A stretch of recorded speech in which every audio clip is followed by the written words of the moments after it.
Have you ever wondered how time and space are interconnected?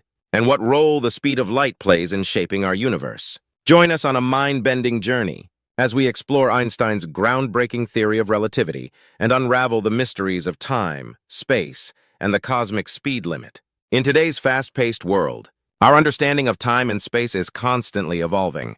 But what if I told you that our perception of these fundamental concepts is just the tip of the iceberg? Enter Albert Einstein's theory of relativity, a revolutionary framework that challenges everything we thought we knew about the fabric of the cosmos. Our journey begins with a man whose name has become synonymous with genius, Albert Einstein. In 1905, Einstein introduced his special theory of relativity, proposing that the laws of physics are the same for all observers in uniform motion.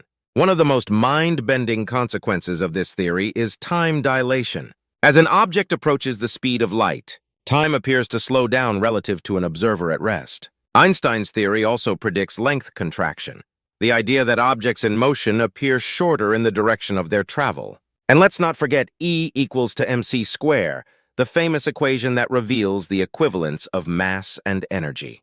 This concept paved the way for the development of nuclear energy and fundamentally changed our understanding of the universe. But Einstein wasn't finished yet. In 1915, he introduced his general theory of relativity, which describes gravity as the curvature of space-time caused by mass and energy. This theory predicts phenomena such as gravitational lensing, where the gravitational field of massive objects bends the path of light, creating mesmerizing cosmic distortions. In summary, Einstein's theory of relativity has transformed our understanding of time, space, and the speed of light, revealing a universe that is far stranger and more wondrous than we ever imagined. If you enjoyed this video, don't forget to give it a thumbs up and subscribe to our channel for more content like this. And of course, let us know your thoughts and any topics you'd like us to cover in the comments below.